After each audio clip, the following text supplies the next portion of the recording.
Les Insoumis à votre liste, c'est un gros coup que vous faites dans la campagne des régionales?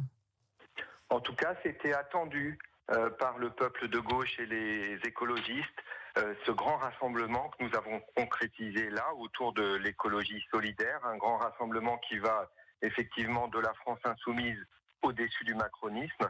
Et voilà, donc vous savez, on a tracté tout le week-end dans les 5 départements. Mmh. Et je crois que ce grand rassemblement, il était très attendu, on l'a concrétisé et c'est très bien. Alors pourtant, entre vous, anciens députés La République En Marche et les Insoumis, on pouvait difficilement faire un plus grand écart, du moins sur le papier. Sur quel point vous vous êtes mis d'accord? On a beaucoup travaillé, on a échangé. D'abord sur le projet, la France insoumise porte des mesures fortes sur les mobilités, sur la relance des TER, sur le chemin vers la gratuité pour les plus précaires, mais aussi sur la conditionnalité des aides publiques, sur l'égalité femmes-hommes ou sur le respect d'engagements sociaux et écologiques. Donc sur tout ça, on a travaillé, on s'est mis d'accord sur le projet et je mesure la responsabilité collective. Effectivement, vous l'avez dit, c'était pas évident. On a agi dans l'intérêt collectif pour les habitants et les habitantes de cette région, pour améliorer leur quotidien et mieux préparer l'avenir. Donc oui, c'est inédit ce qu'on fait et vraiment ce qu'on a vu sur le terrain tout le week-end, c'est que c'est très bien accueilli et que ça va permettre de rendre possible cette victoire contre la droite, contre Christelle Morançais et François de Rugy, dont je note qu'à 2 mois des élections, aucun des deux n'est entré en campagne. À croire qu'ils veulent pas faire campagne. Ils n'ont pas en tout cas encore officiellement déclaré leur candidature. Mathias Tavel, qui est le chef de file des Insoumis dans la région, assure que vous êtes clairement passé dans l'opposition au gouvernement, que vous avez pris les mêmes positions à l'Assemblée nationale que les Insoumis. Vous êtes devenu insoumis, Mathieu Orphelin? Écoutez, il a raison de dire que souvent, nos votes, nos analyses à l'Assemblée nationale, les écologistes, les groupes de gauche, dont la France insoumise, effectivement, nous portons ces mesures écologiques, ces mesures sociales. Donc on se retrouve souvent sur les votes, sur des actions communes. Par exemple, contre la réforme d'EDF, ce grand démantèlement d'EDF qui est en cours et qui pose là aussi à beaucoup de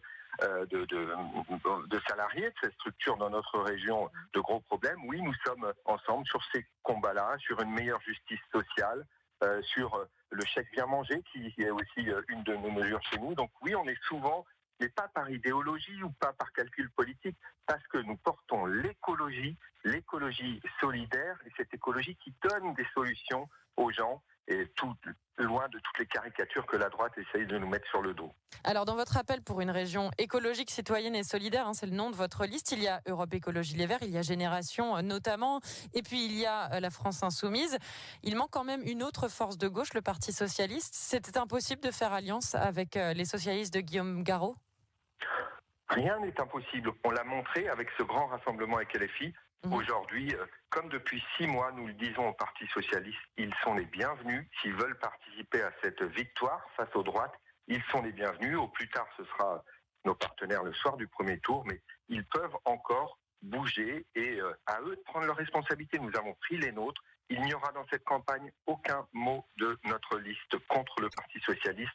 Ce sont nos partenaires au soir du premier tour, au plus tard. Et s'ils veulent bouger d'ici là, ils sont les bienvenus. Alors, qu'est-ce qui bloque pour l'instant? J'imagine que vous discutez avec eux. Le problème, c'est qu'on a du mal à discuter parce qu'ils ne souhaitent pas, pour l'instant, échanger avec l'appel. Mais encore une fois, ça peut bouger dans les prochains jours. Il faut qu'il n'y ait aucun préalable, ni des uns, ni des autres. On peut se mettre d'accord. De toute façon, on sera alliés.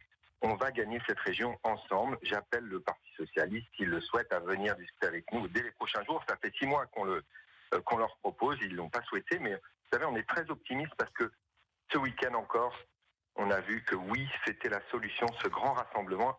Ils sont les bienvenus s'ils le souhaitent, mais à eux de bouger. Mathieu Orphelin, la prochaine étape de votre campagne, c'est ce matin. Vous dévoilez votre programme économique pour la région.